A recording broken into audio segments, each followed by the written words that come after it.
Sorry, I'm late. Good evening. Welcome, councillors, members of the public and staff. I declare meeting open at 6:33.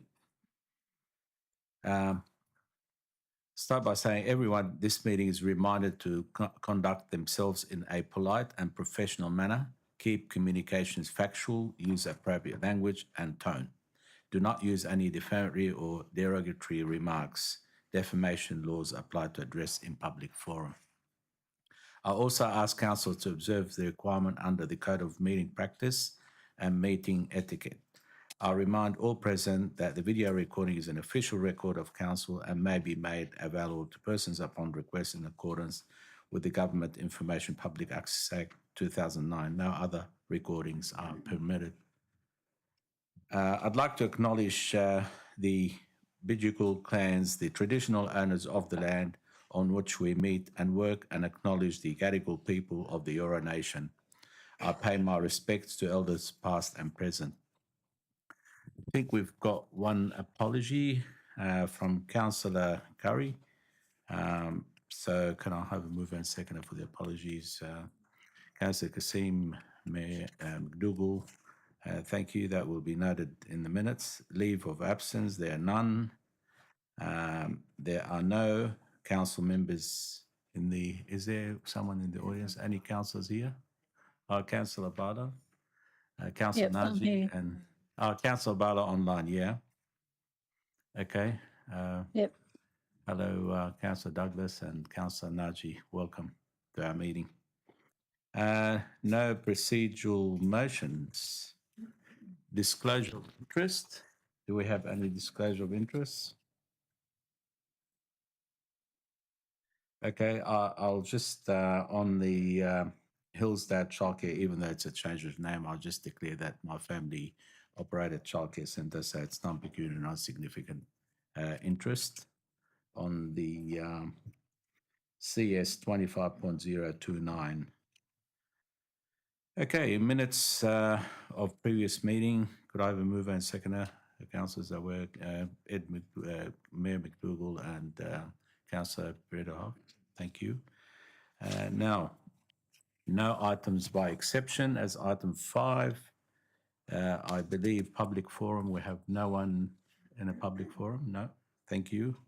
And just need to make a comment here about councillors. Please note, once all reports listed on this evening's agenda have been dealt with, Deborah Dawson, Director, City Life, will provide us with an update on electric vehicle charging unit infrastructure policy. That's a review. Thanks, Deborah. We'll wait after that. Now, councillors, we are on to reports. We've got 2, 4, 6, 8 reports on the agenda.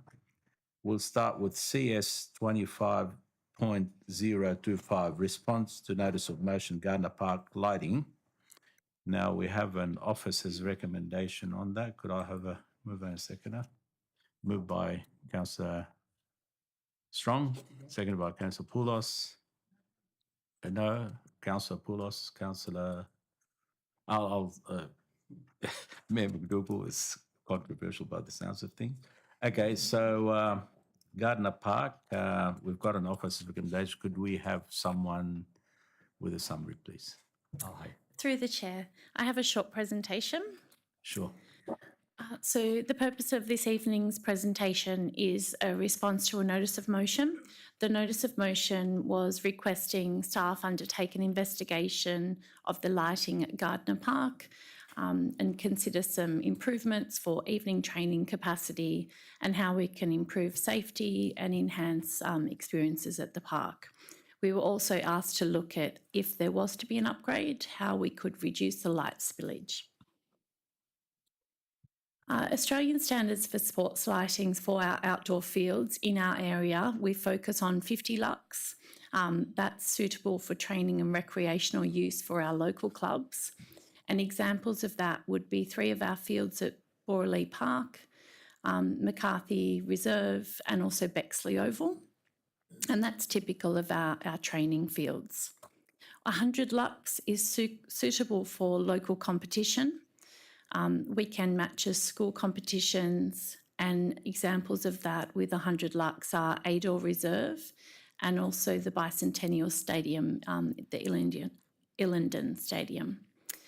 The only one that we have that has 200 Lux is our regional facility at Barton Park. That's to allow for district, regional tournaments, semi-professional night games. And just to note that if a club was considering games of that sort, it usually requires additional infrastructure, such as grandstands, tiered areas for officials to do scoring and things like that. 200 Lux would also be considered at somewhere like Mascot Oval. The existing lights at Gardner Park, there are 8 existing poles at the site, and there are 2 full-size fields, one being the all-weather and one a natural field. And the current review that we had undertaken in July by an independent consultant was that those lights provide 50 Lux suitable for amateur training. We have investigated an option to utilise those poles and the existing infrastructure on site and upgrade the light fittings on those poles, and we could achieve 100 Lux across those 2 fields by replacing the light fittings and not making any other changes to the infrastructure on site. And that would be in the order of, for a whole project costs, which includes design, approvals and construction and contingency, that would be in the order of $250,000. As a comparison, we've also put together what a 200 Lux would look like. So looking at that first column, the current condition 50 Lux, no cost, it's suitable for amateur training, it's fit for purpose for the current use. If we went to 100 Lux, we could improve lighting benefits for games, for night games, for amateur games, and that would still meet the obtrusive light standards for the surrounding residents at a cost of approximately $250,000.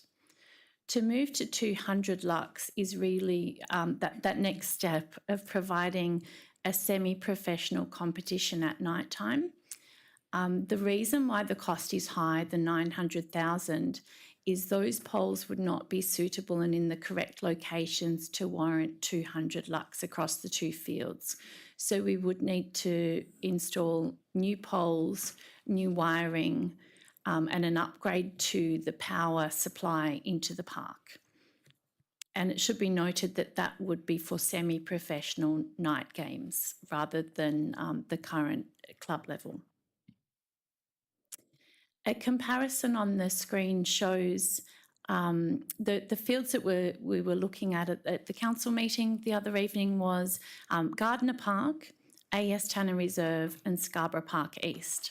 So the image on the left shows Gardner Park, 2 full-size fields and 8 light poles. AS Tanner Reserve has 1 full-size field and only 4 light poles. Scarborough Park East has 1 full-size field and some smaller fields and 6 light poles. So there is a little bit of difference there in terms of the size. And we're looking at AS Tanner and Scarborough Park East for 50 Lux training only. So on the screen we have a cost comparison. AS Tanner for the 1 field is an overall cost of $200,000. That's removing 2 towers and constructing 4 new.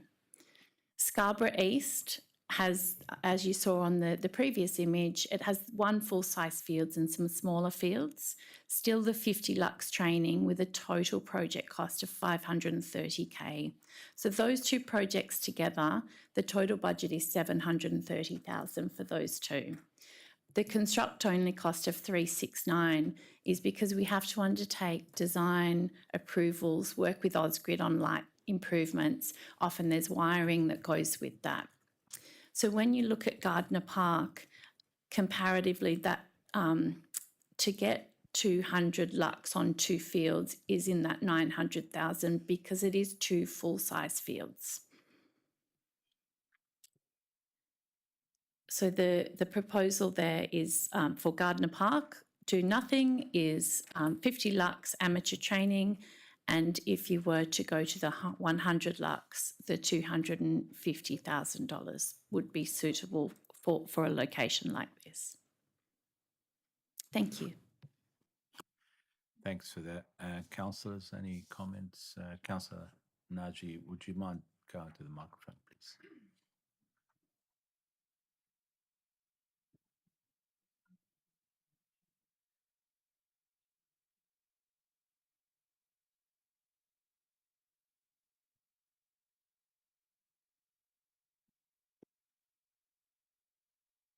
Thank you, Chair.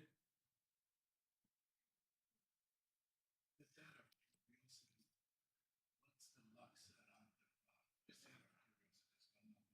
because it's not mentioning other under 100.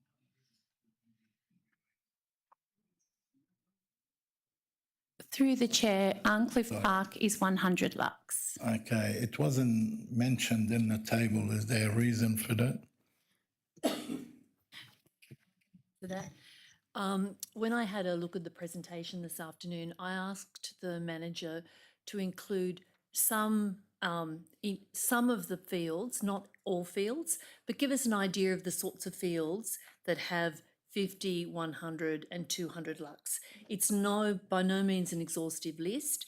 It was meant to give an indication of the spread of that level of lux across the LGA. Yep, and sorry to be a pain, but maybe before the next council meeting, if we can have a list of all our lighting and whether they're 50, 100 or 200 lux would be appreciated, just to see the number of fields and what they're on. But just want to comment about Gardner Park. The intent from the beginning of the notice of motion is to improve the safety and the light and the light safety for training of young kids. I never asked for 100 lux or 200 lux. If 50 is the standard, then 50 is the standard, as long it's safe and there's enough lighting. I think in the presentation, maybe I need some more clarification that if we need to get 50 lux. 50 body squats, 50 lunges, 50-second wall sit. I like that, 50 lunches, where can I get them? I said 50 lux. AI is after me, by the way.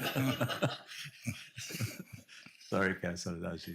Look, the whole idea, the intent of the notice of motion, and I hope my colleagues will see the intent there, is we're just after safety of training lights. So if it's 50 lux, let's do the study. But just again, some clarification earlier, and unless I misunderstood, that if we need to get 50 lux all over the ground, we need to change certain bulbs. Am I right or wrong? No?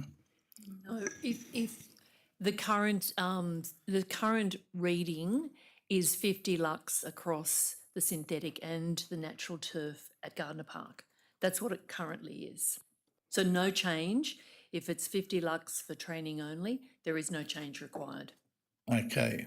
And is that across the two fields, the 50 LUX, is that safe? And has that been assessed by an expert to say that it is safe for the children that are training? Through the chair, yes, we had an independent consultant review it in July across the two fields. Okay, thank you. And we do have in the report who is that expert, from which company and so on, is that correct? Yep, sorry. Through the chair, the name of the company wasn't listed in the report. We can provide the information about the consultant that provided that. Yes, thank you. It would be appreciated. Thank you. Thanks, Ms. Farrell. Just a quick question. I know with the costing, we talked about if it's 100 lux, 250,000, is it normal to mix lux on one side? Because I know the neighbours is the concern, but if you put it on the back of the properties facing the park, if you like, where there's no, I mean, on the actual what you've shown in the report. So it'll be away from the properties. Is it possible to mix 100 with 50? Through the chair, we have undertaken an assessment, and the consultant believes that we can do 100 lux across all 8 poles and minimise light spill to the residents. So it is achievable across the 2 fields to do 100 lux. You could look at 100 lux on one field versus the other, but due to the locations of the poles, we didn't assess 2 different lux. But the reason for not going into that change, is it the financial implication? Through the chair, we currently do not have a project or funding available at this time for 100 lux. We would need to seek grant funding. Okay, thank you. Any other question, Councillor Strong? Like, I support safe lighting for sporting facilities, but I think with Gardeners Park we really need to be cautious with the issues that have happened there and the community opposition. I think we really need to seek more consultation with the community. The synthetic field dominates bookings. More lighting could further sort of squeeze out other usages. So we have to be very careful in the case of Gardeners Park, as we know that this is an example of a facility and the community not gelling, and I think we really do need to push to sort of make the community trust again that this is not going to be a backdoor to like increased big games at night with the parking issues and the other issues. And the curfews must remain. Yeah, thanks. Can I ask one more question? Sure, Councillor Najee. My voice is loud enough anyway. It's just for the online. You made me walk, Mr. The question is, every time there were consultation at Gardner Park, and in particular was the Friends of Gardner Park in the consultation, were they involved in the consultation, and in future consultation, can we have them as part of the consultation process?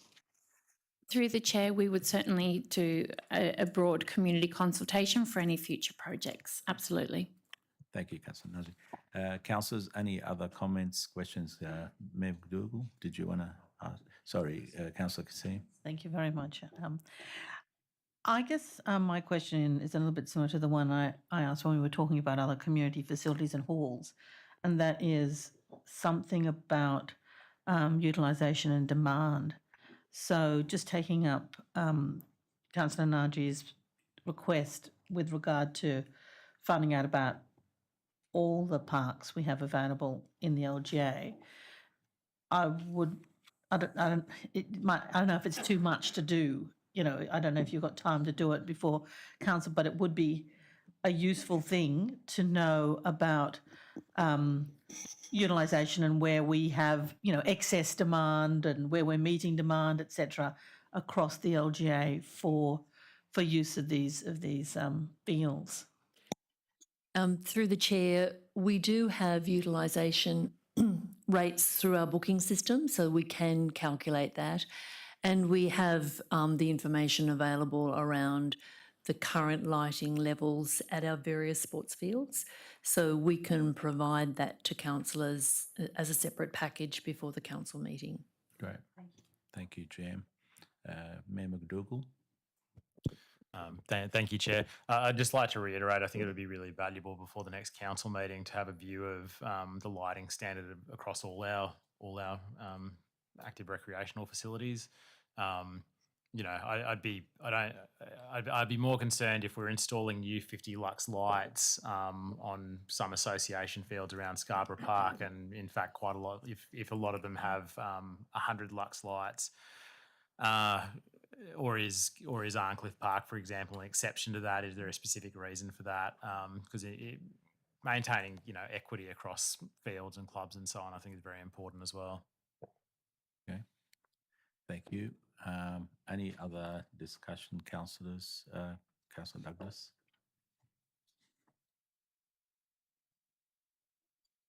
Just a quick question. So if we were to increase the lights, would that create additional use? And do we actually, are we allowed to do that based on the DA and everything that happened previously? Through the chair. Thank you. Through the chair, an increase to 100 lux would require a new approval because it would be a new project. So the current approval doesn't allow us to do that, but we can certainly go through that process of community consultation and an approval. In terms of usage, 100 lux would allow amateur evening games as opposed to training only. So presumably that could have additional impacts on parking and longer use hours of the park. And we already know that the park is suffering, the residents around there. There's, as Councillor Strong said, there's a lot to balance in terms of fitness and kids and wanting to have access, but also about the residents already feeling like there's been an increase of use in the field. So, yeah, I think thank you. Thank you, Councillor Douglas. Any other, Councillor Naji? Yeah, just not sure, but some clarification. I think with the first of the notice of motion, there was a pledge and a commitment that it's not to increase the usage at all or to have any games. But in that case, if anyone is worried about it, can't it be conditioned that there will be no games? I see the GM is nodding.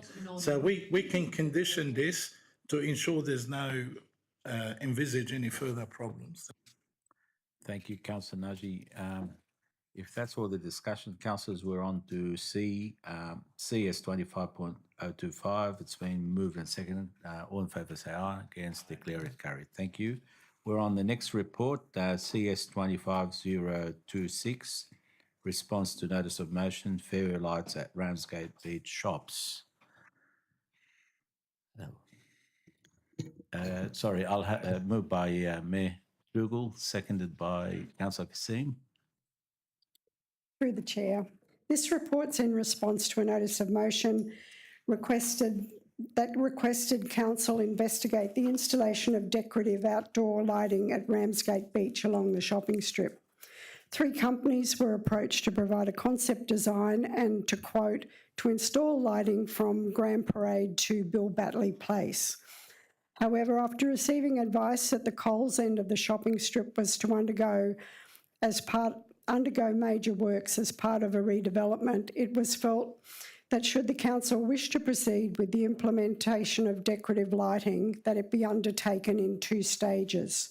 The first stage would focus on Bill Batley Place and the installation of lighting on the existing pergola, which would not be impacted by any of the works.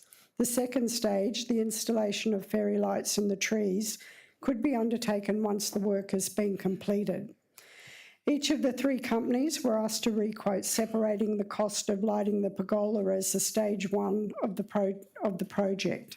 This report is simply seeking council's approval to undertake the work in 2 stages and begin with the installation of fairy lights on the pergola to enhance the visual appeal of the area as well as provide lighting for improved safety. Thank you. Thanks. Any questions, councillors? Councillor Naji? I must be in love with lights. This is a great initiative. And anything to improve, the visual and the safety, I'm all for it, whether it's sport, whether it's social, whether it's events, whether anything to do with council. And I can just visualise what you just said about the lighting. It'll be so great, especially on that bay. I'm not a Fifth Ward councillor, but I just can't help myself when talking about lights at the moment. Thank you. Thank you. Me too. Any other questions, councillors? Councillor Douglas? Just, are these lights the kinds of lights that you can change the colour temperature of, like the lights at Rockdale that have been so successful, or they're more a fixed colour? The fairy lights that have been quoted are a fixed colour, but I could ask whether they could be colourful.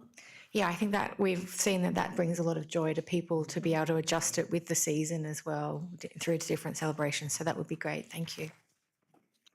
Thank you. Mayor McDougall? I'd agree with that. And I just comment that the town hall here is looking excellent tonight. I think it's been a real improvement around Rockdale as well, King Street, as well as the tree outside the town hall. So definitely encouraging of that and more of these projects. I just had a question. I'll try to ask this in a way without going into confidential session, but I don't think it's anywhere is identified which proposal we're going with. Are we proposing to go with the lowest cost fairy lights? Would that be correct? Or would you like to? We haven't actually Oh, you haven't resolved which one we would go You with. don't need it under delegation. I Yeah. assume. There you go. All right. Well, I assume you'll achieve value for money. We'll go with the one that looks the best. Any other questions, councillors? If not, thank you, Ms. Tamper. Thank you. Okay, we on CS 25.026. We've got a move and a second. All in favour say aye. Against, declare carried. Thank you. Councillors, we're on CS 25027, response to notice of motion, investigation into dual naming of Barton Park. Who's moved by Councillor Kasim, second by Councillor Breda. Thank you. Through you, Chair, our Manager of Community Life, Rani Param, is going to present this item. Thanks, Rani. Thank you, through the Chair. So this item responds to a notice of motion that was tabled at the May 2025 Council meeting, seeking historical or other evidence of an existing Aboriginal name for the area around Barton Park, including a recommended pathway for dual naming. So as you'll see from the report, we have done a historical record search through the Bayside Local History Librarian, and we've identified or found some maps of the area from back in the day, which are purported to have an Aboriginal name assigned to what was then the mouth of the Cooks River. So we engaged the Gajaga Foundation to undertake consultation with elders, traditional custodians and our RAP working group members, including the local Aboriginal community, as to the existence of a historical Aboriginal name for the area, and especially including the name that was included on the maps, the early maps. Unfortunately, that name was unable to be authenticated. Nevertheless, the Bidjigal community are very enthusiastic about dual naming and have proposed 3 names from Dharawal language that align with traditional references to that particular location, namely around endemic Banksia species and, of course, the creek that runs alongside the park. So the preference is for the name Wurundjeri, which is the Dharawal word for Old Man Banksia, which is a common, well-recognisable local Banksia species endemic to the current location of Barton Park. Now, it's not in the report, but I have had conversations with the Geographical Names Board. I guess what I will say is it's not the staff who approve proposals for place naming and dual naming, it is the board itself. So I did sense a reluctance on the part of the staff to commit anything in writing. However, the feedback that I have had from them is they are more than happy to consider a dual naming submission, even though it may not be a name that has a verifiable historical history back to the area. They're trying to encourage Aboriginal place naming. They're trying to encourage Aboriginal dual naming. So the recommendation for this is that we propose to move forward with the suggested recommended dual name. Thank you, Rani. Just a quick question. In that report where it's got the financial implication not applicable, wouldn't we have, if that name was, the dual name was to be approved, wouldn't we have to change all the signage at Barton Park, which will actually be at a cost? Through the Chair, yes, that is true. I guess the reference in the report is to the actual preparing a submission to the GNB. And what's the time frame for them to come back to council with the approval? So the board meets every 3 months, I believe. So it would just depend on the timing of when we could get it onto a board meeting for consideration. Okay, thank you. Thank you, Rani. Any questions, councillors? No? Okay, I'll put it all in favour. Sorry, Mayor McDougall. Oh, so, wait. I was just saying thank you. I think this is really lovely and I'm really looking forward to it, and I hope we can combine it with celebrations and everything. So thank you for the work. I really enjoyed reading that. Thank you. So my question was, there were three recommended names by the consultant. Who selected a preferred one? Through the chair, so there was the third one there, which is Darraganung. I don't think that would be acceptable to the GNB because it's very close to an existing name, the park in Walleye Creek. So we did put it back to the RAP working group, which of those names they preferred, and Wodongaree was the name that was preferred. Yeah, right. Thank you. Thanks, Ray. Councillor. I'd also like to. Sorry, Councillor Strong, yeah. You go first. Just to say it's a great progression, and I'm really happy that it's happening, and I look forward to it getting in place and perhaps an event to celebrate that it's happening. Thank you, Councillor Douglas. I just wanted to thank the staff for their work on this. I was really moved to hear that we might be making some progress towards this. I think dual naming is a really lovely and important thing for our community, and to start acknowledging Wodongaree as a thing in our environment and our place is really meaningful for me personally. I would love it if we are successful, that we could have some interpretive signage around the park. I do know on the park sign itself out the front, there is a big blue space calling out for a dual name there. So I hope that we can do that. Thank you. Thank you, Councillor Douglas. Any other comments, councillors? If not, I'll put it all in favour, say aye. Against, declare it carried. Thank you. We're on to the fourth report, response notice of motion, CCTV cameras installation in Arncliffe to improve community safety. We have an officer's recommendation. Mover and seconder, please. Councillor Strong, seconded by Councillor Brederholt. Any, thank you. And do we have a summary of that? Thank you. Through you, Chair. This report responds to a notice of motion that was tabled at the July 25 council meeting, which resolved to hold a community safety forum for local Arncliffe businesses to hear from the St George Local Area Command and Council's Community Safety and Compliance team. This motion also resolved to consider installing CCTV cameras if required in specified areas. The forum was held on the 5th of August, and we heard from the police about the relatively low number of incidents in the area, and the reducing crime and antisocial behaviour is best achieved with a range of initiatives, starting with reporting incidents to the police. So the police worked with the local business owners on how to best go about that. The cost of installing CCTV would be approximately $100,000 plus additional ongoing costs of $13,000 for maintenance each year. Council has already committed to some initiatives in the area as outlined in this report. The cost to Council for this infrastructure installation needs to be weighed against the low incidence of crime overall in the area, and which is better addressed through initiatives such as more visible police presence, which the police at the forum undertook to take with the local businesses, and it was discussed and agreed. Great. Thank you, Ms Dawson. Any questions, councillors? Councillor Strong. With the cost versus crime, I mean, it was pretty severe that, a place got firebombed just down that street. And is the cost for just many cameras or just the one?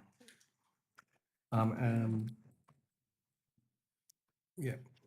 Through you, Chair, for a number of cameras.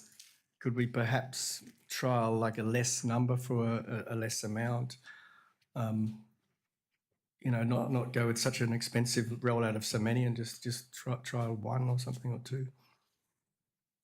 Through you, Chair, the recommendation of the local area command was not to use CCTV cameras, to allow them the opportunity to undertake more visible policing and work with the local business community before they saw the need for CCTV. Okay. Thank you. Councillor Najee. Thank you.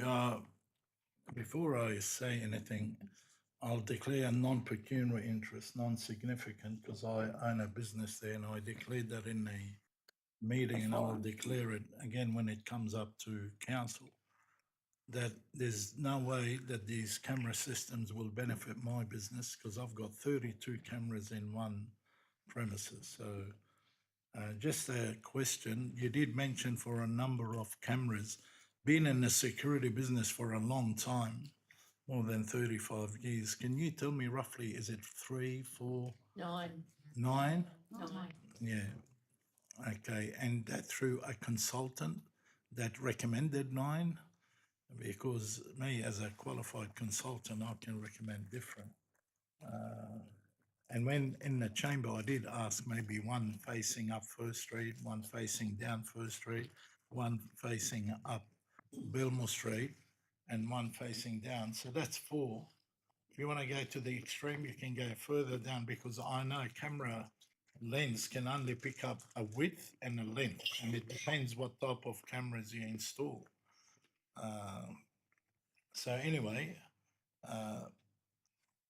with the safety forum, I'm duly respectful of the commander, and I asked him on the spot, which is the safest ward so I can move into. But when he said there's low crime, I mean, Councillor Strong mentioned the fire bombing, but I can tell you there's been 3 shootings, drive-by shootings. If you consider them as a low crime, I'll be surprised. And there's been many break and enters at businesses.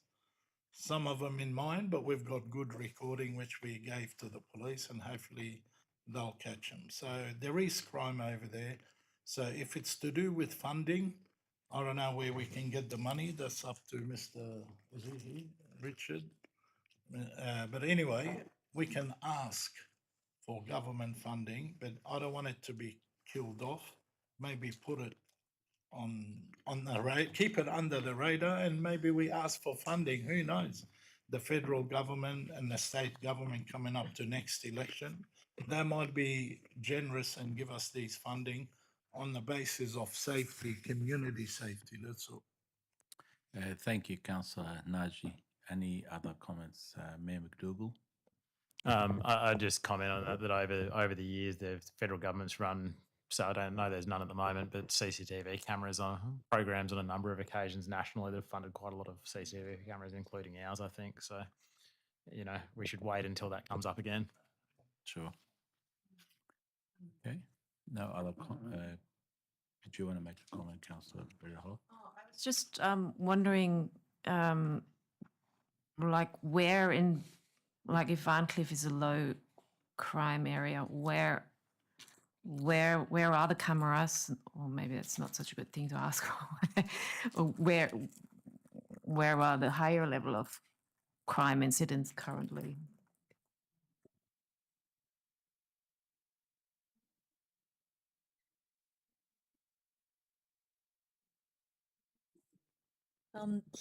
Through the chair, the local area commander did a very good presentation on the night of the forum, and he actually went ward by ward speaking about the crime statistics.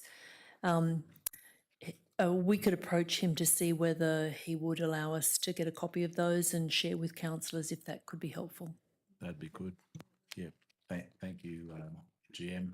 Councillor Najee. Again, sorry to be a pain, but in case there's selective amnesia, he also just reiterate that our LGA is the safest in the state.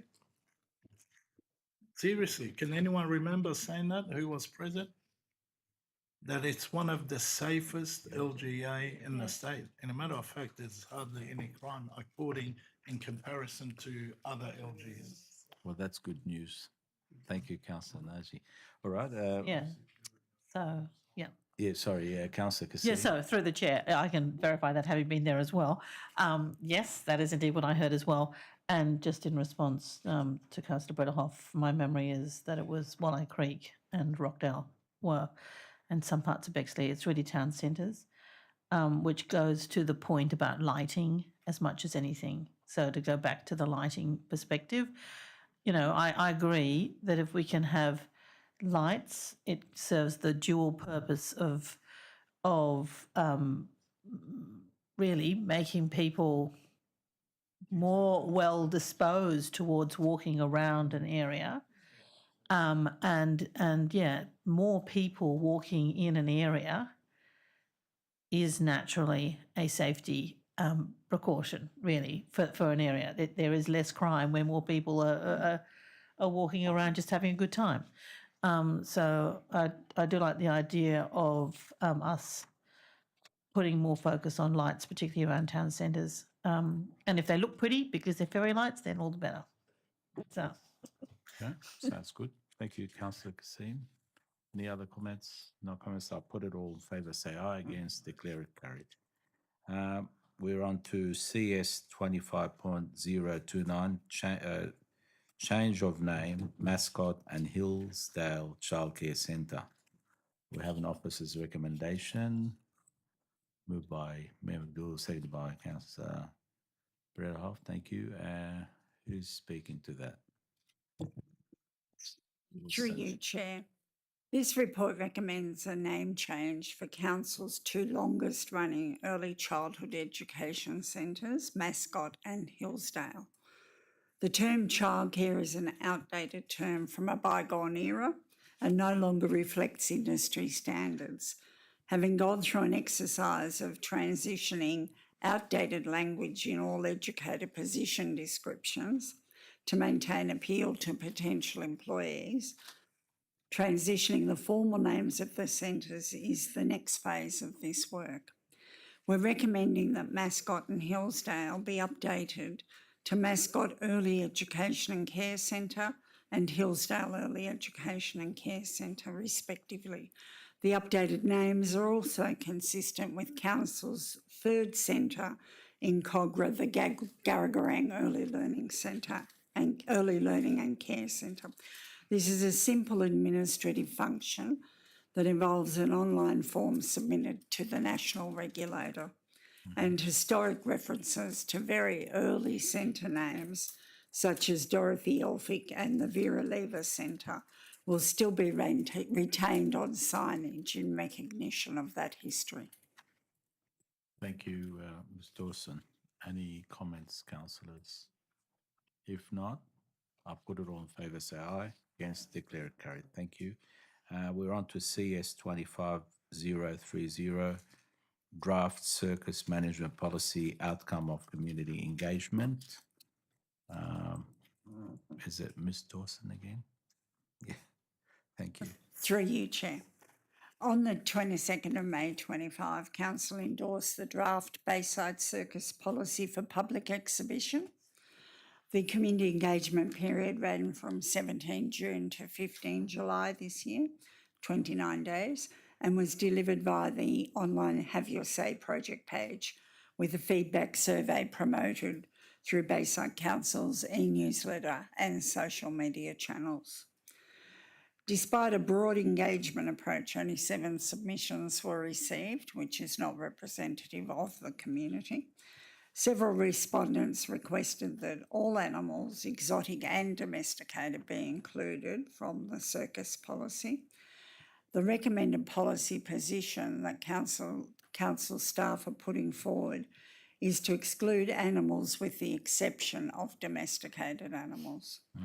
As a result, no significant changes are recommended to the draft policy following the engagement period. Thank you, Ms Dawson. But we, from memory, we haven't really had many circuses around in the last, 6 years. Not since before COVID. Before, that's right. We used to have it at Tempe Park, but it's no longer possible, I guess, with the playground and everything else. Okay, thank you, Ms Dawson. That's, the Inner West. Yeah. Okay. Through the chair, it's probably worth mentioning that it's common practice now not to include exotic animals in circuses, and that's because the circuses can't get insurances.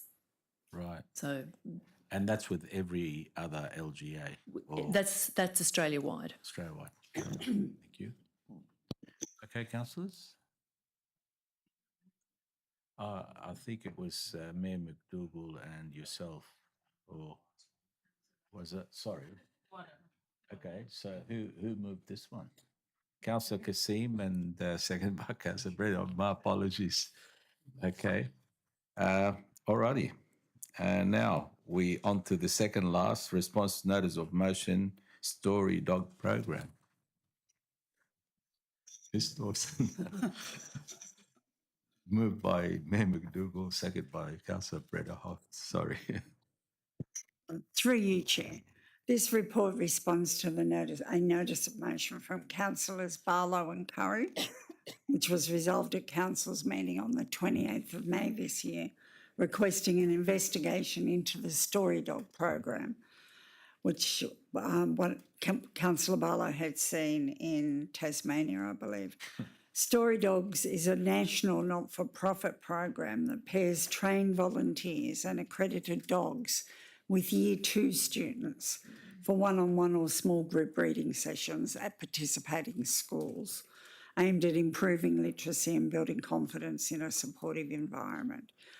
Following engagement with the Story Dog organisation, it was determined that their program is not feasible to implement in our libraries, given that they're not Year 2 students that we'd be directing them at, as it's designed more towards a school setting and not a library setting.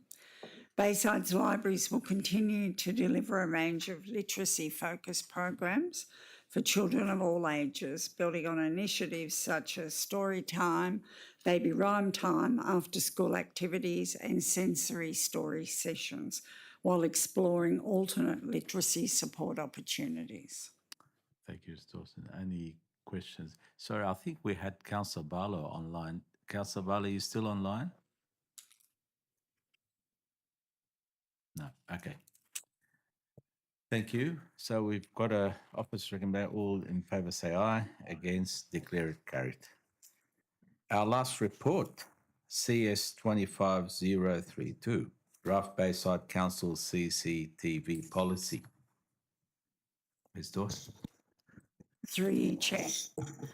In 2004, Rockdale City Council introduced the Street Safe Camera Program with CCTV cameras installed along Bay Street, Brighton Le Sands. The program expanded by 2006 with a dedicated control room and supporting policies and procedures.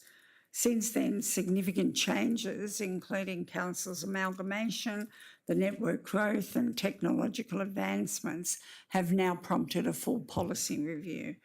The revised CCTV policy now extends beyond public safety to include asset protection and illegal dumping monitoring. It incorporates a new code of practice aligned with New South Wales government guidelines and supported by an MOU with the New South Wales Police. The framework adopts a two-tiered structure, a high-level policy requiring council resolution for amendments, and a detailed code of practice that can be updated administratively to reflect operational needs and emerging best practice. The revised policy ensures legislative compliance, transparency and accountability while providing operational clarity. It's been referred to the City Services Committee with a recommendation to be publicly exhibited for 28 days via Council's Have Your Say platform. Okay, thank you, Dawson. Moved by Councillor Kasim, seconded by Councillor Breda Hoff. Any questions? Sorry, just quickly on that, does that include with the mobile cameras, the CCTV? Yeah. It does. Yep. Thank you, Councillor Poulos. Good to see that we're looking into, visiting the policy. Is there any chance that the councillors could see the where the data is actually stored or captured?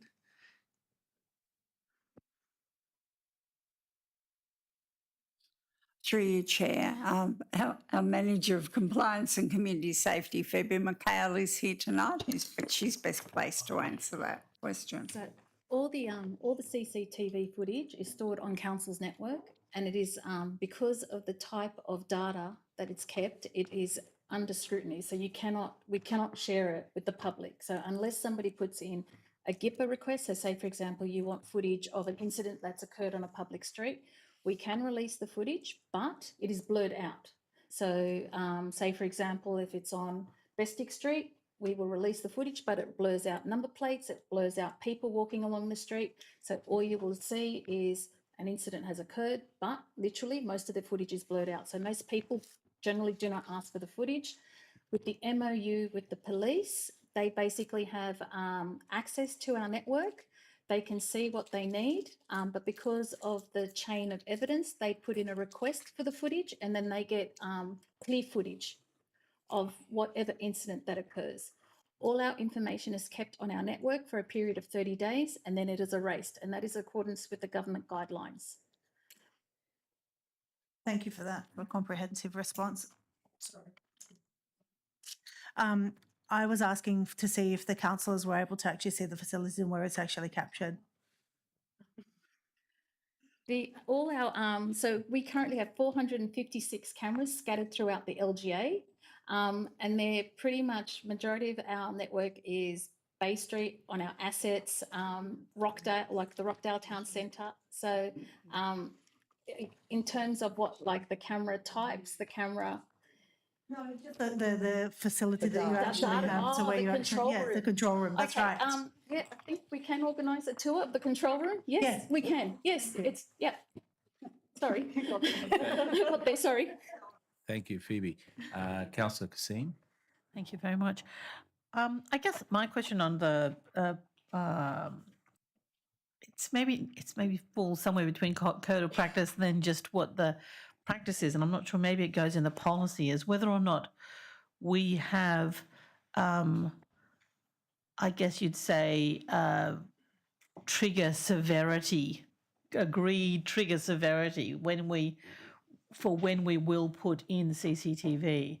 Because I mean, it's, you know, it's come up a little bit tonight, you know, this whole question of whether something's bad enough to warrant it or whatever. Is there any sort of is there any way in which we could indicate that? Because I think that would assist with even with residents, you know, who may want CCTV here or there, or who may not want CCTV here or there.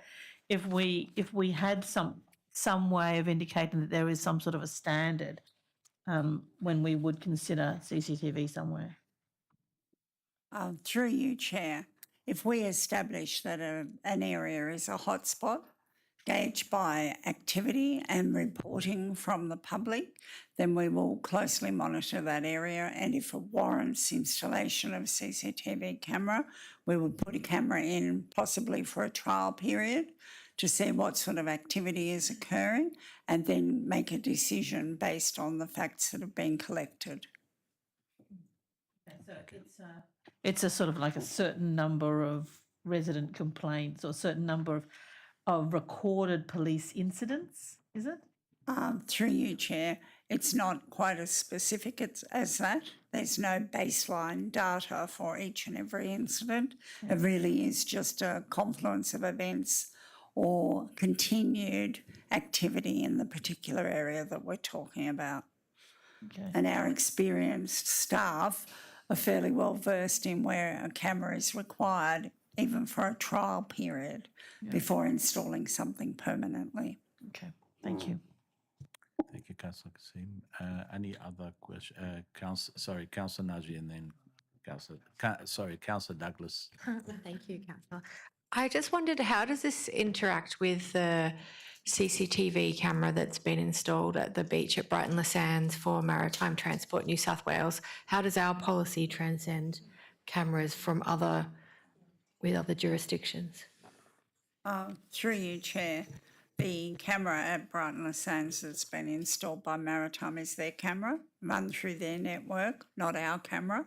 But having said that, we work very closely with Maritime New South Wales, particularly during the summer months and the summer foreshore program, and we are in constant communication with them about what we're picking up on our cameras and what they're picking up on their cameras. So just to be clear, this policy doesn't cover other people's cameras? No. Just the ones we own? Thank you. That's correct. Councillor Najee. Thank you, Mr. Mayor. I mean, Councillor Poulos is right. For the new councillors, they should visit the control room. It's called the control room. Just share a bit of my experience. In 2004, I was elected. They took us for a tour. They opened up the room. Wow, it was very impressive. I was like a kid in a candy store, you know, I was so excited, so happy. The downside, I asked critical questions. Is this man 24 hours by a manpower? They said no. Okay, due to the cost of wages for the whole year. Then it was explained that if there's an incident, it would be, the police would come and ask for the recording and it's there.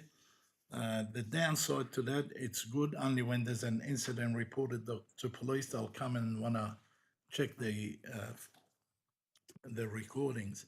The downside is if we had someone sitting and watching, they could report any activities that are, you know, hooning or problem or breach of the law, then they can call the police and say, look, come down. Just a question. Has that ever been upgraded? And the cameras, have they ever been upgraded? Through the chair, yes, so the cameras now are on an NX witness system, so they are all been upgraded. So they are now on our current CCTV officer has access via mobile, via his laptop, so that he can access the system 24/7. If there is a network down or there is a system down, he will get an alert on his phone and he is aware that something is wrong with one of our cameras and will log in and check that what is wrong with that camera and call the company to find out why that camera is down. So we have redundancies in place to ensure that our system does not go down. Backup system. Yeah. Yep. Just last question, you said there's a 30-day off storage. Yeah. We are aware that it can be longer, but of course at a cost. So it depends on the storage space. You can go to 2 months, 3 months, whatever. Is it the 1 month you mentioned because it's standard insurance requirement, standard police requirement, or what? No, it's standard New South Wales government requirement. Thank you. Thank you, Councillor Cassin. Thank you very much. Yeah, I have a particular interest in illegal dumping. And I guess I'm wondering to what extent upgraded technology, if we're talking about upgrading things, now can utilise things like AI to detect when something is happening, which is untoward somehow, you know, something is being put somewhere where it's not supposed to be and it's not a tree and it's not a whatever, with a view to then that pinging somehow compliance, you know, so that we can actually catch some of this stuff happening. Because it's always, you know, after the fact, it's so hard. But I mean, I'm just wondering if AI can assist us now, modern technology can assist in this way. Through the chair, many of our LPR cameras are AI equipped. It's programming the technology to determine what you want that AI to pick up. So it's all about how much council is willing to spend on programming the technology to do what you want. So at the moment, our trailer cameras are designed to pick up any motion when somebody dumps something and their license plate recognition. So we're bringing on 7 new trailer cameras, which are all license plate recognition, and will pick up day or night when somebody drops anything via car and their light technology. So if somebody drops it off in the dark, we will get clear vision of when they're dropping something off or dumping something. To go to the next level of it alerting somebody that it's doing it, we need to get that technology programmed, and then that's an expense for council to go to that level. And through you, Chair, it may be worth noting that the cameras that are in traditional, well-known hotspots like Brighton Le Sands have direct feed to the Cogra Police Station under an arrangement that we entered into with the police several years ago. So they have live access to the feed in that area. Okay, great. Sorry, Councillor Najee, did you want to make a? Yeah, no, I just want to congratulate the officers. She's very knowledgeable in her work, and I believe we, like when I used to be an insecurity consultant, we'd go to our client and we'd see what they need, and we give them to tailor to their needs. And I think with dumping, it is a good technology what we've got, because once someone dumps, we know about it, then we can go to the recording, investigate, and try and prosecute. So I think well done, and thank you for explaining to my colleagues and myself as well, gaining a bit more information. Thank you, Councillor Najee. Any other questions, councillors? If not, I put it all in favour, say aye. Against, declare it carried. Now, just that be the last report. Ms. Dawson, did you want to, we close the meeting, did you want to do it after? Okay, so we'll declare meeting closed at 7:34. Thank you all. We're just getting an update on the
All right, well, welcome councillors, members of the public and staff. I declare the meeting open at 7:40 p.m.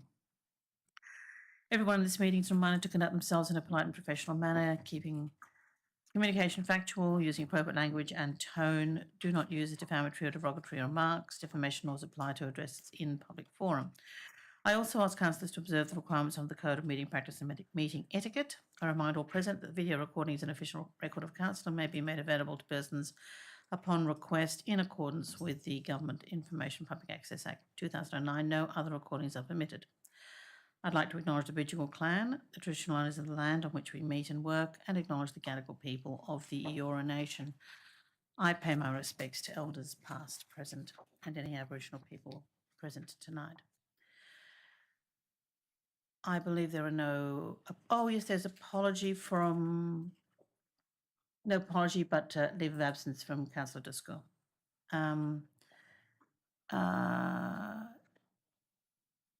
No one else? We've got, because we've got two, who, maybe, is there an apology from Councillor Saranowski or? Okay, that's fine. So, and we have no request for audio-visual link? Councillor Barlow, that's fine. Okay. I don't think he's on the committee, but that's fine. Yep. Yes, he is now, okay. All right, well, as we have Councillor Barlow wishing to participate in this meeting by audio-visual link, may I have a motion? Would someone like to move and second that request? Oh, she's not on the committee. She's not on the committee. Does any councillor wish to make any disclosures of interest? Nope. No.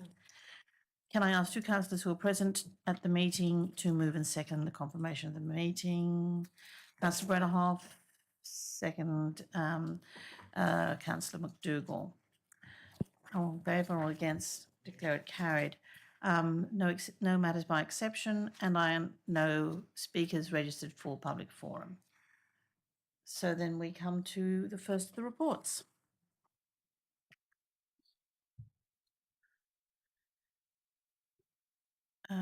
Okay, so this is a response to notice of motion regarding the electrification of council's fleet.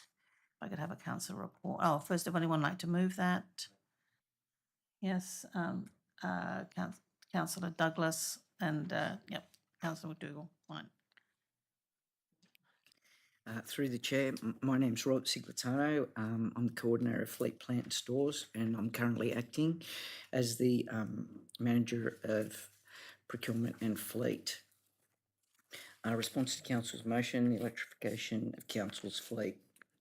The first slide here shows us the current 23 vehicles that we have in the fleet, which are EV and low emission vehicles. It's made up of a mixture of battery electric vehicles and hybrid vehicles. Current vehicles in the fleet. The current electric vehicles in the fleet, we currently have 6 full electric vehicles. We have 4 Konas, 1 Ioniq, we have a electric mower, and we have a B4 ZR. Infrastructure for charging these vehicles. We currently have chargers at our Bexley, Hillsdale and Rockdale offices, and we're currently in the process of having another charger put in at Botany.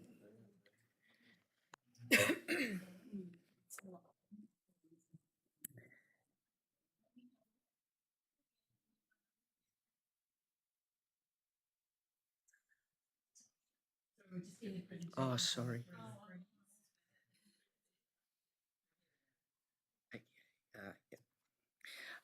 So currently we have, in our fleet, we have 87 passenger vehicles. We have 18 vehicles that are pool vehicles, and we have a total of 131 top vehicles. Top vehicles are tool of trade vehicles, which are like commercial vehicles.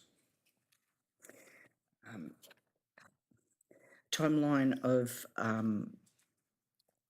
target to upgrade to hybrid and electric vehicles in our passenger and pool fleet. 2025, we'll be looking to meet a target of 30, 26, 27, 50, and 27, 28, 100 would be the targets. The focus is on passenger and light commercial vehicles. So this report focuses on the opportunity for a low emissions fleet by focusing on passenger and light commercial vehicles over the next 3 years. Passenger fleet vehicle selections have moved from traditional internal combustion engine vehicles to 90% hybrid vehicles. We expect that as vehicles are replaced, our passenger vehicle hybrid numbers will increase significantly. The market for light commercial vehicles is also moving towards plug-in hybrid vehicles, and Council is currently looking for suitable environmentally sustainable vehicles in this category. We expect the number of hybrid utes and light commercial vehicles also to increase over the next 3 years. Although electric vehicles have become mainstream in Australia, they still make up 1% of total vehicles in Australia. When looking at introducing more EVs into Council's fleet, we need to understand a number of constraints that still exist within the industry. The whole of life cost comparison is still an issue. This is primarily caused by the resale value of EV vehicles. Infrastructure, our 2 depots, which hold most of our council fleet, require considerable upgrades as they are both currently at capacity. Solar into battery storage is a cost-effective source of powering EV vehicles, but this would also require major funding. Charging station range anxiety and a number of other available charging stations. The length of time to charge vehicles is still an issue within the industry as well. The next slide just shows us a cost comparison of petrol Corolla based on a 2 years 40 life cycle, a hybrid vehicle and an electric vehicle. As you can see, the initial upfront costs of the EVs at the moment is substantially higher than the other vehicles, and a lower resale value, the residual value percentages on the EVs is the main issue in their cost of life. This slide gives us a list of our current heavy plant and machinery vehicles within the fleet.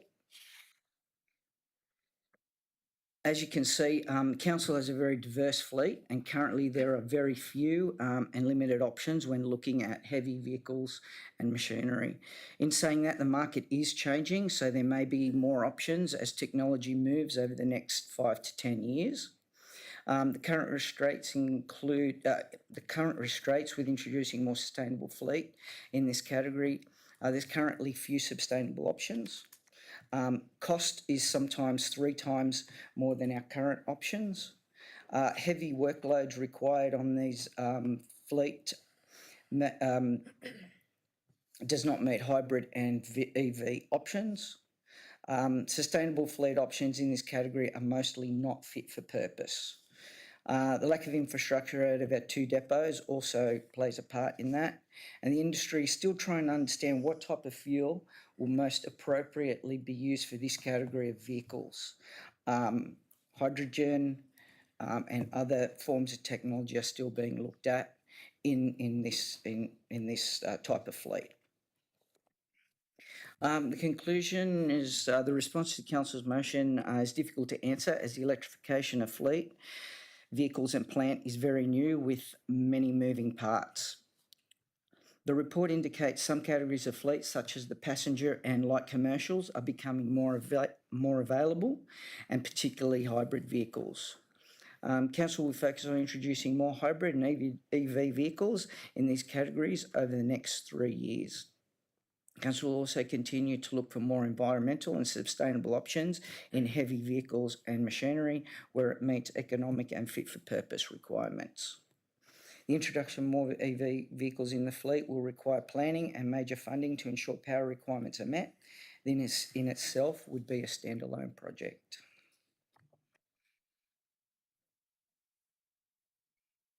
Thank you very much. Thank you for a good report and showing the complexity of the situation. I guess my initial response to it is there's really two matters which come up for me with regard to what council does with EV. One is council's role really as a major purchaser in terms of potentially driving change.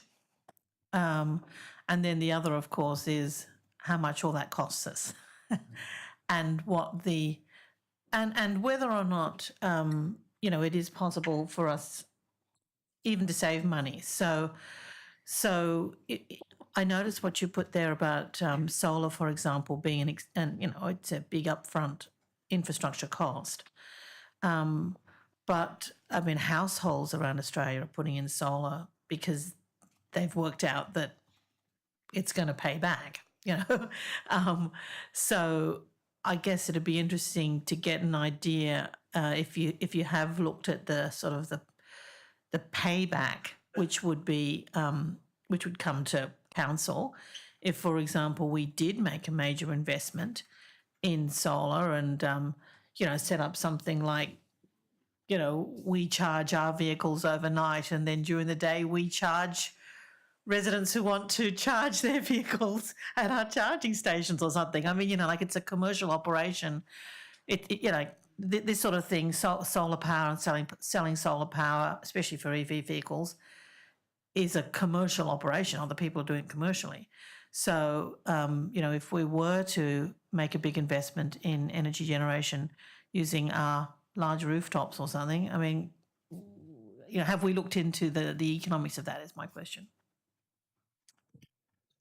Through you, Chair, no, we haven't looked at, council doesn't obviously enter a market of supply of electricity. It would be too risky for our appetite, but over time, if we were offered a grant, we'd look at it. We looked at a grant when the power purchase agreement came out and they were applying community batteries and it wasn't viable at that stage, but we'll obviously keep looking at it. The problem we've got here is that the cost of supply of fuel is only a very small portion of the overall life cycle of the cost. So the biggest cost we're dealing with is the capital costs. And then when we bought the mower, it was 3 times the normal cost of a mower, and it doesn't necessarily do all the functionalities that a traditional mower does. So that's when we're losing most of the money, is really upfront price and the fact that they're not quite meeting the fit for purpose of what council needs to use them for. Yeah, no, I could certainly see the sense of for the tots, I've never heard that word before. But we had just talking about childcare in the last in the last committee. I can see it makes sense for tots, but for passenger vehicles, the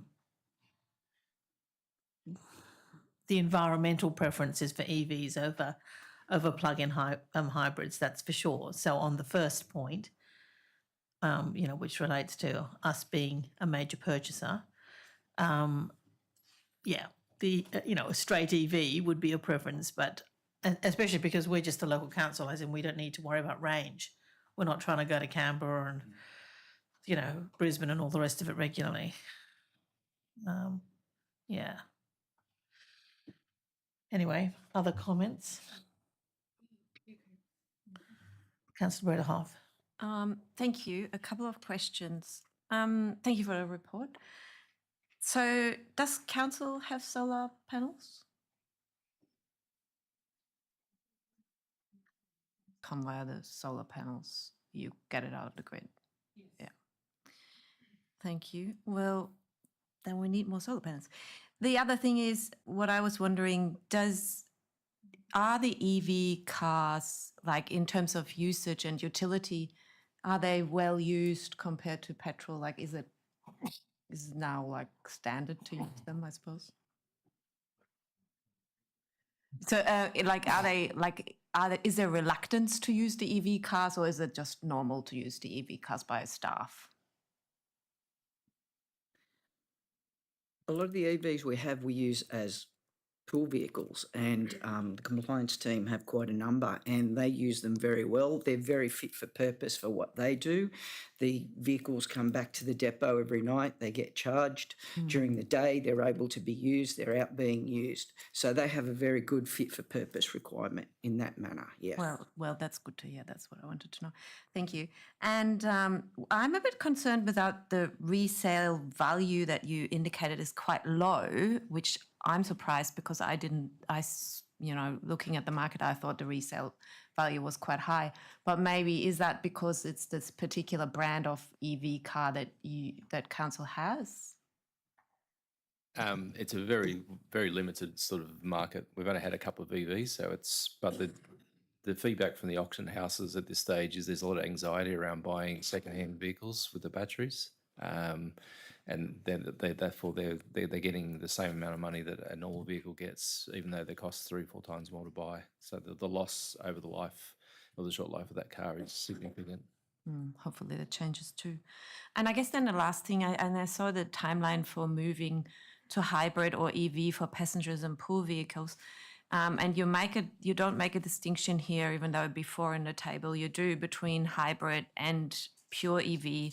I think it would be good to have targets for hybrid and EV, if we could get that. Like, out of the 50 for EV and hybrid, how many do you want to be EV? I think the main reason is really about capacity of recharging. Like at Rockdale, we only have one charger, and in the depot in Bexley, we can only charge at night. So I think we group together the EVs and the hybrids. If we had more capacity to charge, we probably would see it expanded. But at this stage, there is definitely a preference for more hybrids. Okay, yeah, that makes sense. Oh, thank you. So that does go to my point about whether or not in fact, I would suggest an addition of a recommendation that, council investigate the cost of installing solar capacity, which would service a higher number of EV vehicles in our fleet. Whatever number we want to say, our target number of a higher target number of EV vehicles in our fleet. And I understand what you're saying about it being a risk, but I guess what I'm suggesting is that it would assist all EV users and it would assist the EV market clearly if there were more EV chargers. And, and I can declare a non-significant interest because I'm an EV car owner. But the thing is that, if council did have charging points which were available on, both sides of the fence of the depot or something somehow, I don't know how you do that, but, so that, as I say, during the day it could charge our vehicles on the inside. During the night, I say we charge our vehicles on the inside of the fence, and then during the day we somehow flip it around and we can charge people for using our solar power. It would increase it would reduce the anxiety, let's say, around having EV vehicles, at least in our LGA. Anyway, if something could be added to that effect, that would be interesting to get a response. Councillor Douglas. Yeah, thank you. I have a few questions. So the first is, thank you for this report. In terms of the ride-on mower, you mentioned that it didn't fulfil all the needs of the council. Could you expand on that and also reflect on whether or not it has some other benefits? Like when I originally jumped on one of those at an EV exhibition, they said it's a quiet vehicle, so therefore it's able to be used at times when others' vehicles are not. So I'd just like to hear the pros and cons a bit more. Through the chair. So the electric mower does have pros and cons, yes. In heavily overgrown conditions, we've found that mower does not operate as well as our standard traditional mowers. Where we have found it works well is at the golf course. It's a manicured area and it gets mowed very regularly. So the operators there find it very good to use in that scenario. Manicured areas, not heavily overgrown and constantly being used. Okay, thank you. I wanted to ask about the average life cycle or lifespan of a council fleet vehicle, because when I did the research on the figures that you provided, which I understand are only for 2 years worth of use, like the energy cost seemed quite high to me, and the comparative to my own energy use for my own EV, and also the information I got using AI was that the cost benefits really of electric vehicles really come into their own from the 5-year mark onwards. So I wondered what the life use of a fleet car is.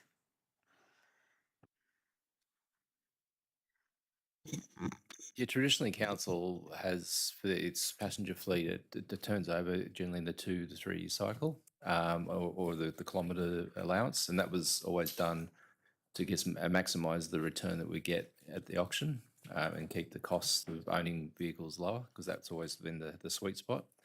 And I can understand now with a 7 or 8 year cycle on an EV, it's a different thing, but we've never held a vehicle that long, so it's really hard for us to understand the costs over that period of time, but I understand your point. Thank you. I wanted to just draw attention to the issue around the infrastructure upgrades, and I was going to suggest that maybe we add an additional point, which was an amendment for council to look at applying for the Community Energy Upgrades Fund for that infrastructure upgrades. It's a motion I brought to council previously when these were first announced by the federal government, but there is millions of dollars that the federal government is providing to councils specifically for electrification and energy upgrades. So if we could include that as a 5th point. So it's called the Community Energy Upgrades Fund. And just if we could save specifically for electrification upgrades. Because I think previously we looked at it as a potential for solar on rooftops.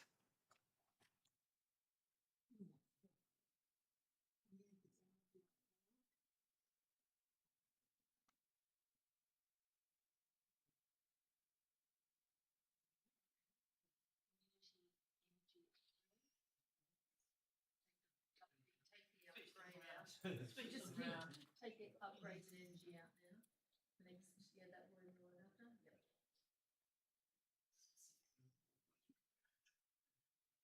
Yep. Yeah. Electrification upgrades of local government facilities is what the website for the government says. Thank you. I also was just curious as well if we're looking at this from a carbon accounting perspective, which gives it a different economic value.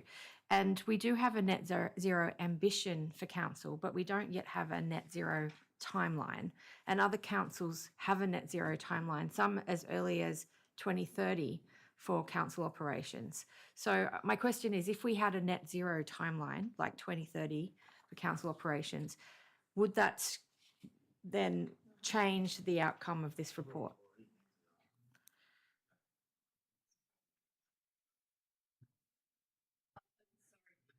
I think that's a question that we need to take away and have some, some time to think it through, and really to understand whether those councils that have 2030 targets, how they're going towards achieving those, whether they're on target to meet their target. That's a great question, and I wondered if that's the kind of thing that SSROC share amongst councils on things like, because the research I did into it is that we have net zero for our energy consumption through an SSROC power purchase agreement, but net zero council operations covers fossil fuel use, basically. So it's a broader remit for councils. Okay, so that's probably a follow-up question then, potentially a question without notice or such. Yeah, okay, thank you. Yep, councillor Couple Swan. of talking points. Yeah. Would you consider biofuels like with diesel? It's not really for petrol cars, but with diesel biofuels. I think at Hawkesbury Council, I'm just looked this up at piloting a program to convert waste into biodiesel, amongst other things, for some of their fleet. They're just doing a trial at the moment, so the technology could be there. I know some friends of mine in the early 2000s were driving around the desert and using vegetable oil in a converted to just drive around like for free, basically. That's probably an older style engine. Maybe it's not suitable for new ones. But there is the Hawkesbury Council are doing a program there. That was one thing. The other thing is retrofitting. I know there's places that you can just take any car in and and turn it to electric. If you've got a car that's still got a lot of years of use, or a vehicle that's a shame to waste it and just dump it and get an electric one, you can actually take the engine out and put an electric motor in. Something I'm considering with my own vehicle. It might probably cost too much, but we're just going to look into it because I've got a diesel and I'd rather run an electric one. So yeah, there's the retrofitting idea and the biofuels, something just to explore perhaps. Thanks. Thank you. If there's no other comments, I'll put it to everyone. All in favour? Aye. All against? I can declare it carried. Thank you very much. Okay, so I think the next one is the quarterly budget review statement. It's like, yep. Can I have someone move in a seconder? Councillor Bretterhoff and Councillor Douglas. Councillor staff report. Thank you very much. Good night.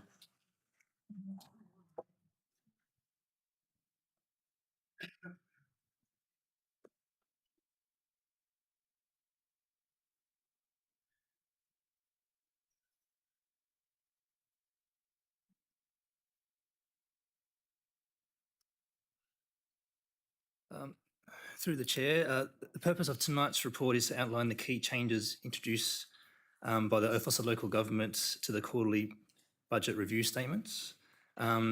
These changes will apply for this financial year, beginning with the Q1 QBRS, which must be completed and endorsed by Council no later than the 30th of November this year. The QBRS is a critical tool that allows Council to monitor and evaluate its performance against the strategic goals and objectives set out in its integrated planning and reporting documents. The image on the screen illustrates where it fits in the IPNR framework. As you can see, the QBRS sits under the ongoing monitoring and review phase of the cycle. So the role of Council in the QBRS process. So councillors are responsible for ensuring that the Council is financially sustainable and that it complies with the Local Government Acts and related regulations. The QBRS is a tool for monitoring this. Councillors determine the strategic and spending priorities for the Council and are ultimately responsible for the Council's financial performance. The QBRS is a key process to ensure councillors oversee the sound financial management of their Council. Councillors are required to review the QBRS each quarter to assess how the Council is tracking against its original adopted budget and ensure that any variations or issues are explained and that appropriate action is being taken. Council cannot make changes to the budget unless the budget adjustments have been considered and adopted by councillors as the governing body of the Council. So this slide shows you the summary of the key changes made to the QBRS process starting from this year. The Office of Local Government has introduced a number of changes to the QBRS template, submission process and public disclosure requirements. So additional data requirements are that there's now an inclusion of the developer contribution summary. We also need to include an addition of prior year actuals in all the financial schedules as well. With the submission requirements to OLG, we now need to submit not just the QBRS, but also include the corresponding council resolution. Must be submitted to OLG at the same time. Previously, we only had to lodge the QBRS with OLG. There's also a new electronic QBRS data return that must be submitted as well. This is going to be a standardised template that must be used by all councils as well. And the other change is that councils are now required to make the QBRS documents easily accessible on their public website, which we haven't had to before. So they're the main changes. And the next slide's pretty much just the recommendations slide. That's it. Thank you very much for that report. Are there any questions or comments from any councillors? No. In that case, all in favour, all against? Declare it carried. Thank you very much. And thank you for always looking after our council finances so competently. If we could now go to the draft risk management policy post-exhibition report and move on a seconder. Councillor Douglas and Councillor McDougall.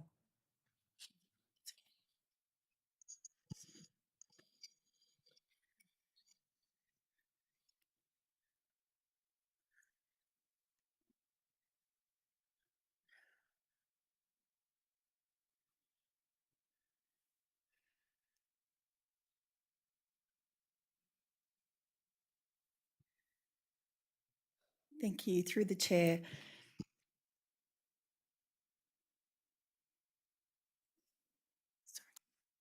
Thanks. Oh, thank you. Thanks. Thank you. Through the chair. Just a quick background on the risk management policy before the committee this evening.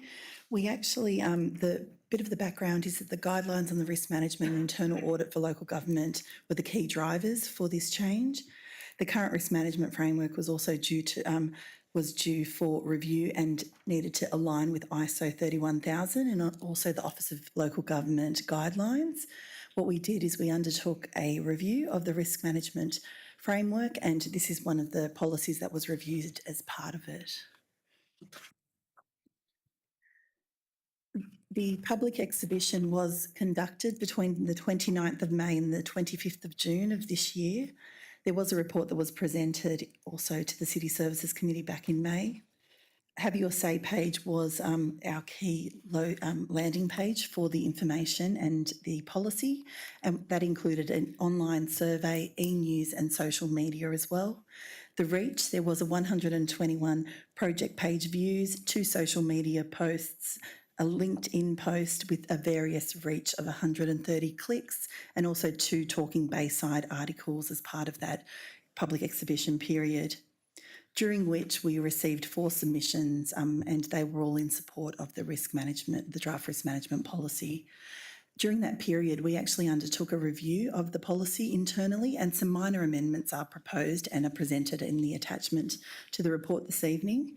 These have been reported through to Executive and also to our Audit Risk and Improvement Committee for their endorsement, and that they have endorsed the changes. And we do have Nikki Goodall, who's our risk specialist here this evening, who's actually undertaken the review for us and can run you through some of the highlights and high-level changes that we've made to the policy. Thanks, Nikki. Through the chair, thank you. Since my appointment, I did a review of the risk management framework, and the policy was part of that.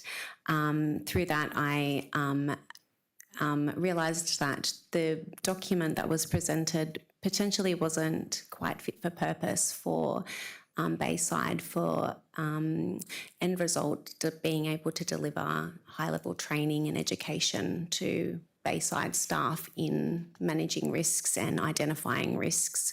So there were some minor changes made to it, just more visual and for it to be able to read easier is probably the best word to use. But I've also highlighted in there, I've broken it down into what we've got now is phases. So you will see that there was a phase 1 and now we've moved into a phase 2, which will incorporate not just the policy, but all the supporting information that needs to go along for the entire risk management framework. Thank you. Thank you very much. Yeah? Oh, sorry. Sorry, through the chair, what's next really for us is the adoption of this policy this evening is what we're proposing, and that's the recommendation before the committee this evening. Happy to take any questions as well. Thank you. Thank you. Any questions from anyone? No? Thank you. Well, look, thank you very much for doing it. I know it's the driest of subjects, but it is, I mean, look, it really is important. I mean, I just want to, thank you for doing it because, it is important, when the risks, we do have real risks. We have floodplain risks, we have, climate risks, we have financial risks in terms of having to pay for all our lovely sewerage and all the rest of it. So, and maintaining all the beautiful facilities we have. So thank you very much for doing it. All in favour, all against, declare it carried. And we get on to the last one for the evening, which is Sir Joseph Banks Amenities and Car Park.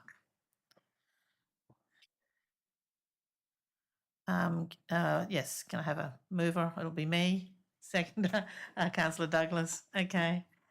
And an officer report. Thank you. Thank you. Through the chair, I'll just share my screen.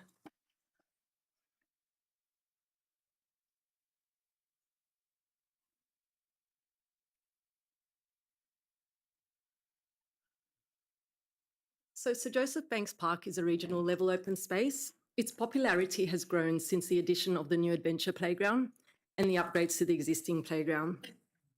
As part of Council's capital projects program, the proposed new amenities building and upgrades to the existing car park will help support the growing number of visitors to the park. So the location of the proposed amenities building is on a mound between the car park and the playground. This location was endorsed at a City Works and Asset Committee meeting November last year. The old amenities building is to be demolished. It's currently in poor condition, situated far from the playgrounds and not easily accessible for many park users. The car park off Remlins Lane will be upgraded from 18 unmarked parking spaces to 37 spaces. Additional pathways, tree removal and replacement, landscaping works and services provided to the new amenities building will also form part of the works. So these are current site photos showing the existing amenities building that will be demolished, the mound where the new amenities building will be located, and the existing car park that will undergo the upgrade. This visual shows the proposed layout of the new car park and amenities building. So the car park will have 37 parking spaces. That would include the 2 accessible parking spaces and a turning bay. The amenities building has 6 unisex bath toilets, external wash basin, an accessible bathroom, and an accessible family bathroom.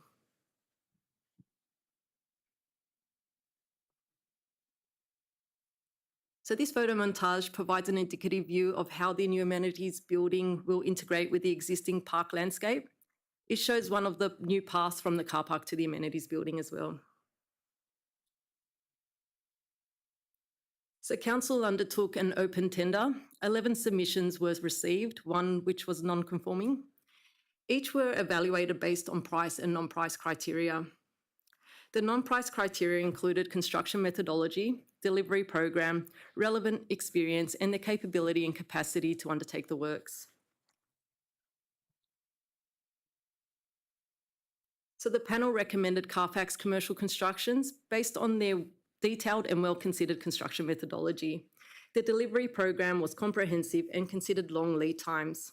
They had a strong track record with similar amenities projects, including one for Bayside Council in Kingsgrove Avenue Reserve. And they demonstrated proven capability and capacity to deliver these projects.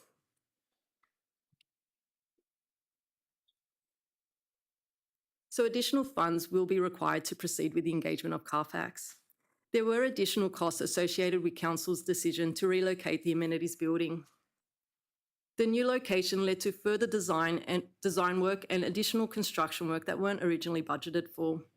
These include 13 new structural piers in the mound location, additional earthworks, additional paving, footpaths and stairs, and underground service management and landscaping works. The the provisional items. Additional funds for the provisional sums, excuse me. Additional funds for the provisional items will also be required to proceed with the works. These include the replacement of stormwater pit lids and sewer connection upgrades. The optional items, which are recommended to proceed with, include having an industrial grinder. Grinders are used to break down solids, reducing blockages and improving the reliability of the sewer system. Having this in place will reduce future maintenance issues and is strongly supported by our maintenance team. The other optional item is a new pond pump enclosure. This is a protective housing for the pond pump, and it conceals the equipment to improve durability and just reduce noise.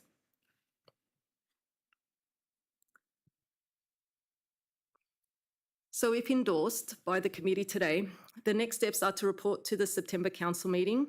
A contractor engagement is planned for early October, with construction commencing after the spring school holidays, and a completion by July 2026, weather permitting. So that takes us to our recommendations of the report. Thank you.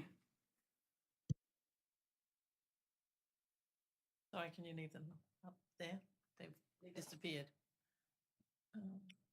Nope. Doesn't love us. No, it's okay. Look at.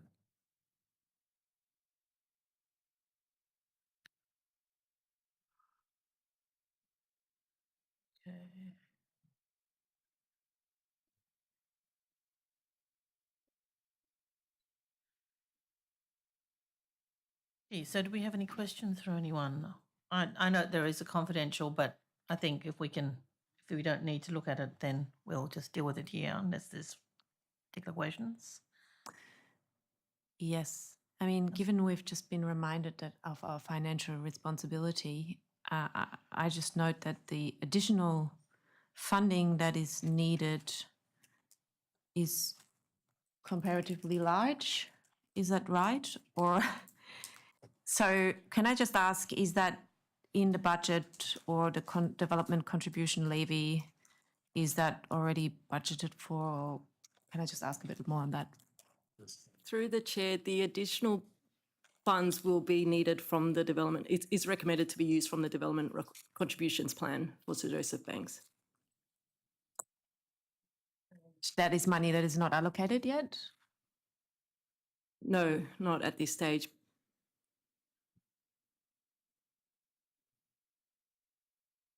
For Councillor Bredhoff's benefit, roughly how much do we have sitting in our 7-Eleven contributions at the moment?